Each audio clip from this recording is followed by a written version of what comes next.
My ex-wife Elena and I first crossed paths in the fall of 1992 at the University Library's third-floor study carrels. I was a lanky engineering major with a stack of circuit theory textbooks. She was a marketing sophomore whose laugh carried across the room like wind chimes.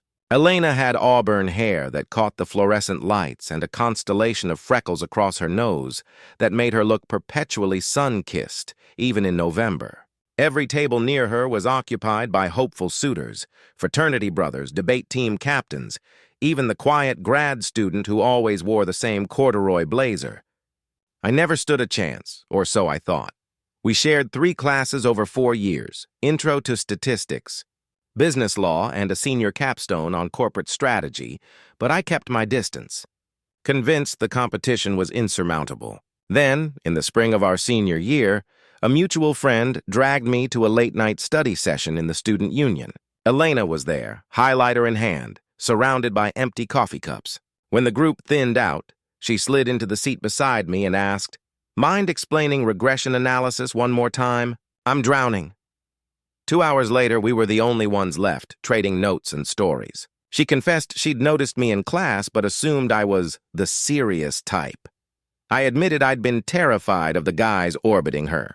That night, under the harsh glow of vending machine light, we had our first real conversation and our first kiss outside the union doors as snow started to fall.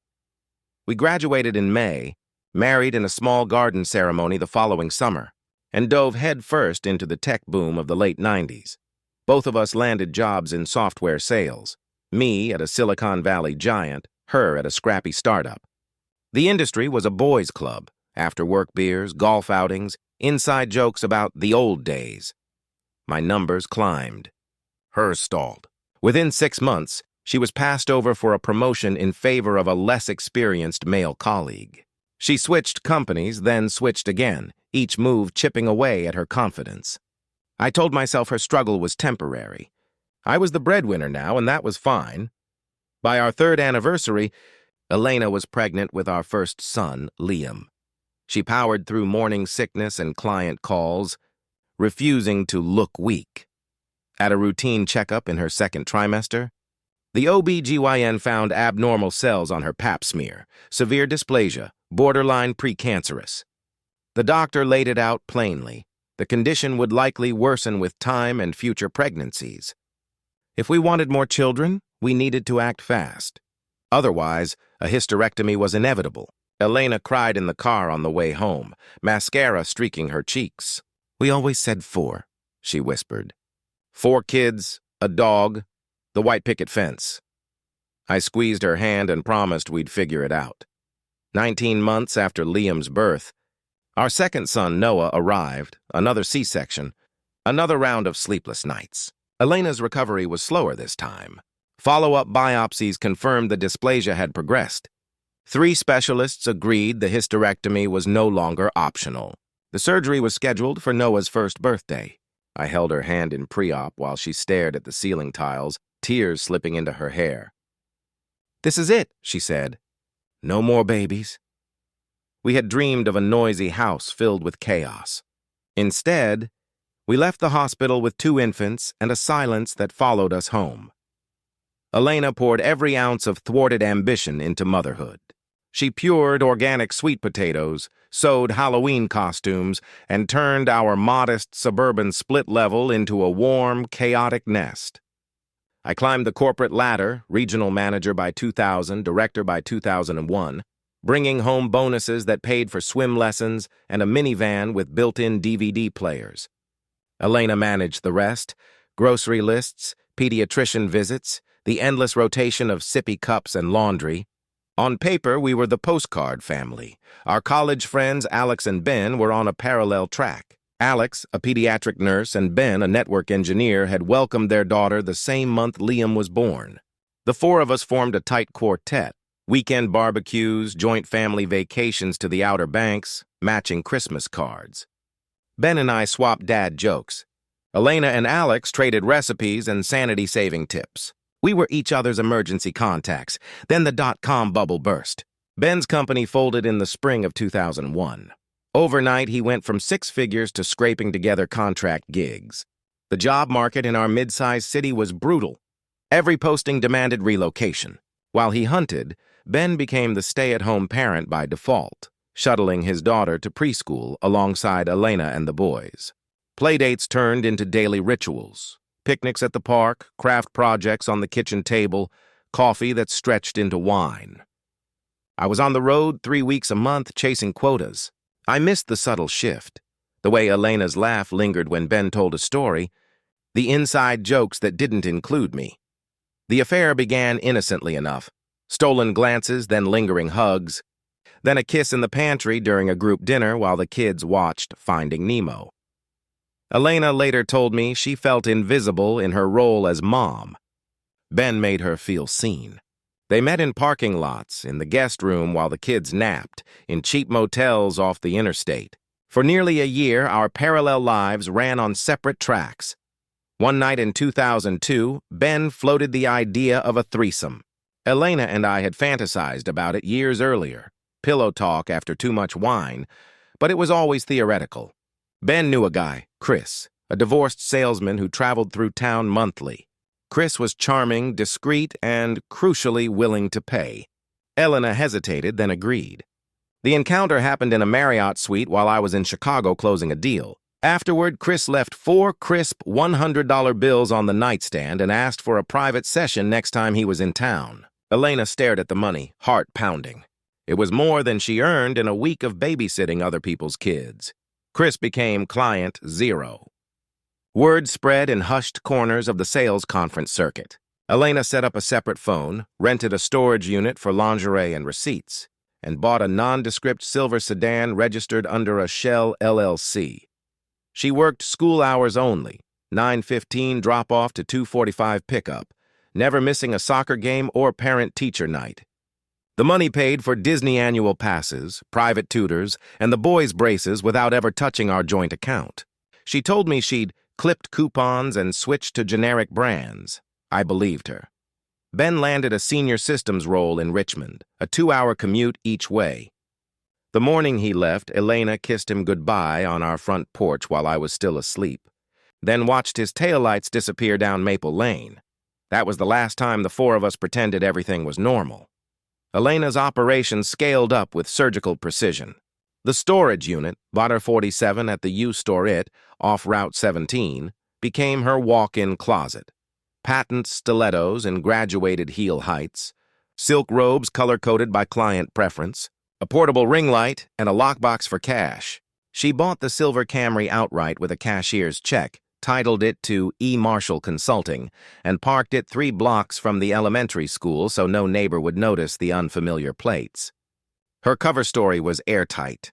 Volunteer coordinator for the PTA Bake Sale Committee, which conveniently met every Tuesday and Thursday from 10 till 2. At home, nothing changed on the surface. She still packed turkey and avocado sandwiches in Liam's lunchbox, still braided Noah's hair before picture day, still left Post-it notes on the fridge. Milk, eggs, love you. The money, sometimes $500, sometimes $2,000 in a single afternoon, went into a fireproof safe bolted inside the storage unit. She used it for the boys' orthodontist co-pays, for the Disney cruise we took in 2010, for the private SAT tutor who got Liam into Virginia Tech. I signed the checks without looking. Elena handled the budget magic. Our intimacy settled into a weekend rhythm. Saturday nights after the kids crashed, lights low, the familiar choreography of marriage. I traveled Monday through Thursday, expense account dinners in airport hotels. Elena texted heart emojis and sleepy time selfies.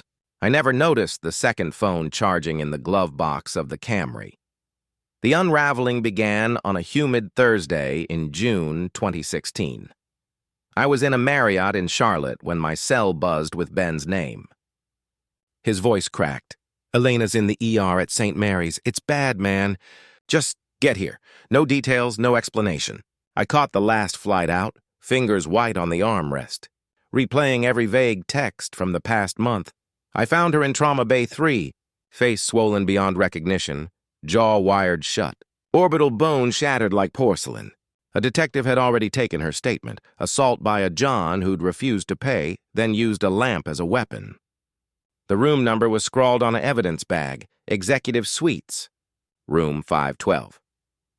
The plastic bag of belongings the nurse handed me smelled of cheap perfume and dried blood.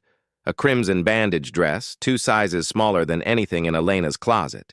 6-inch clear heels with red soles, a cracked iPhone in a glitter case I'd never seen. My wedding ring felt suddenly heavy. They moved her to a private room on the surgical floor once the swelling subsided. Between doses of Dilaudid, Elena spoke in whispers, jaw immobilized. She started with the assault, then the years, then the first time with Ben in our finished basement while I was in Denver. Each confession landed like a separate blow. I sat in the vinyl chair until my legs went numb, the monitors beeping a metronome to my marriage's autopsy. I confronted Ben in the parking deck at 2 a.m. He leaned against his SUV, eyes bloodshot, and admitted the prostitution, but swore the affair had ended years ago. Ancient history, bro. I believed exactly none of it. The next day, I told Alex everything over coffee at her kitchen table.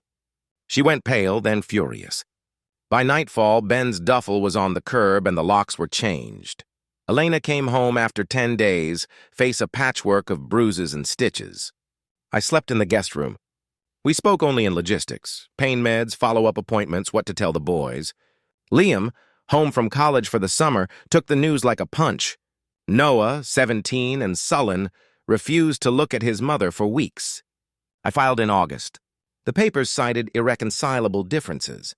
The settlement gave Elena the Camry, the storage unit contents, and half the 529 plans. She signed without contest.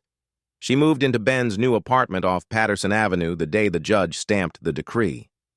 I stood in my driveway and watched the U-Haul pull away, Noah's old crib disassembled in the back like driftwood. The house echoed for months.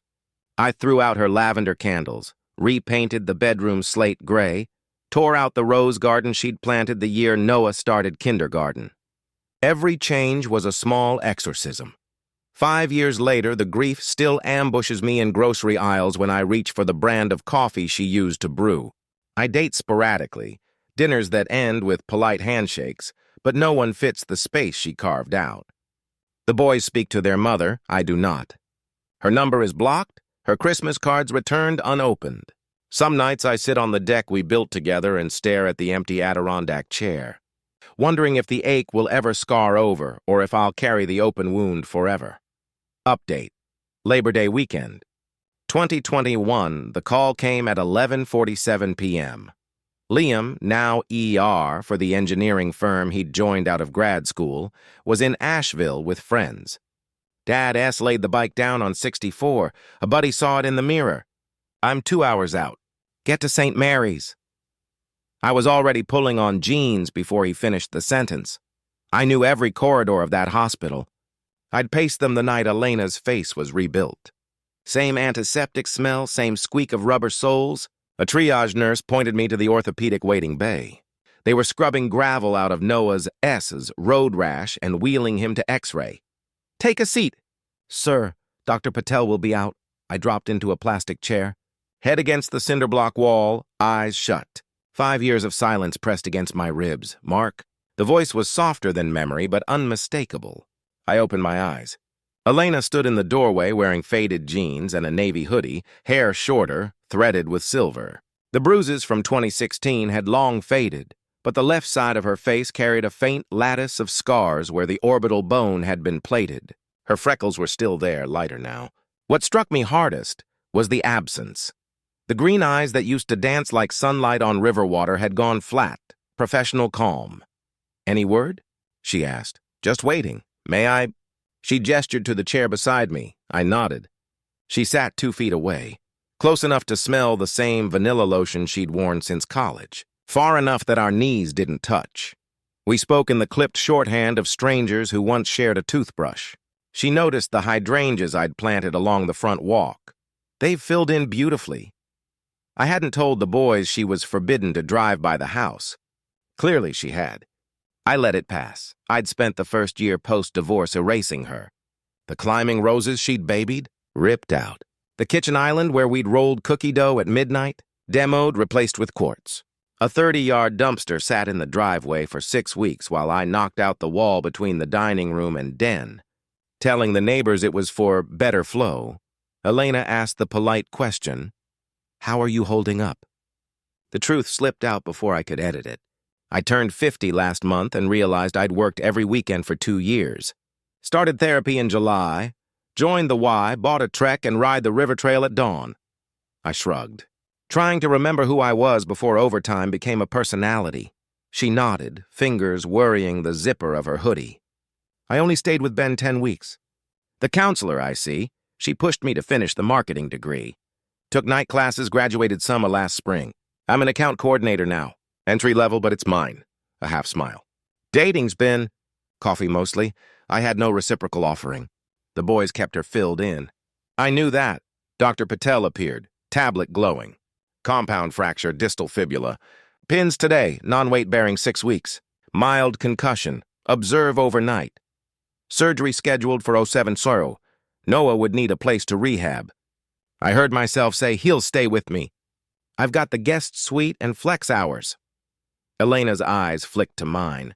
Gratitude, then something guarded. Thank you. Update number 2. Mid-September. Noah came home on crutches and painkillers, left leg in a fiberglass boot the color of caution tape. Liam engineered a plywood ramp over the front steps. I cleared the downstairs office into a bedroom. Noah insisted on returning to his junior dev job the following Monday. His boss rigged a standing desk and webcam. The kid logged on from my dining table in basketball shorts and a scowl. Elena arrived most afternoons at 3:15, right after school bus nostalgia ended. I'd hear the Camry, still silver, new plates, and head out the back door to the gym or the trail. Liam kept trying to orchestrate a family dinner. I shut it down every time. Not therapy, son, logistics. She never protested. She brought ingredients for Noah's favorite chicken and dumplings, left Tupperware in the fridge labeled in her neat block print. When his coder buddies invaded for Mario Kart tournaments, she retreated to the kitchen, emerging only to refill chip bowls. Once I came home to find the sink sparkling and my coffee mug, world's okayest dad, washed and upside down on a towel. I left it there. Our conversations were weather reports. How's the ankle? Any headaches? Need more ice? The boys were the only continent we still shared. Update number 3. This will be my last update. My son's recovery is progressing nicely. According to the doc, he still has a long road ahead with physical therapy, but he's managing to hobble around. He's still staying at my house and working from home. Just to give him some space, I've returned to the office now. My ex has started doing something that many of you have mentioned before. She's been doing little things around the house. My son isn't the tidiest person, so she's been cleaning up after him and doing his dishes. Occasionally, she prepares a meal for him and always leaves a plate for me. I've told my son that he can have it for lunch the next day. The other night, she asked me if I'd be interested in going out to dinner, especially since my son had some friends coming over. I declined. Later, she brought up the idea of us having a meal together to clear the air. Once again, I said no. Finally, I mustered the words to express my feelings. We ended our relationship long ago because of your actions. It took me a long time to get over what was lost, and I do not intend to revisit a relationship with you. She simply replied with an okay and said she understood where we stood. I did mention that I didn't mind her coming over to visit our son until he's back on his feet. I thanked her for cleaning up, although I assured her it wasn't necessary. I want to thank all of you for your encouragement and kind words, but I'll get through this. My heart has hardened, and I'm determined to move forward.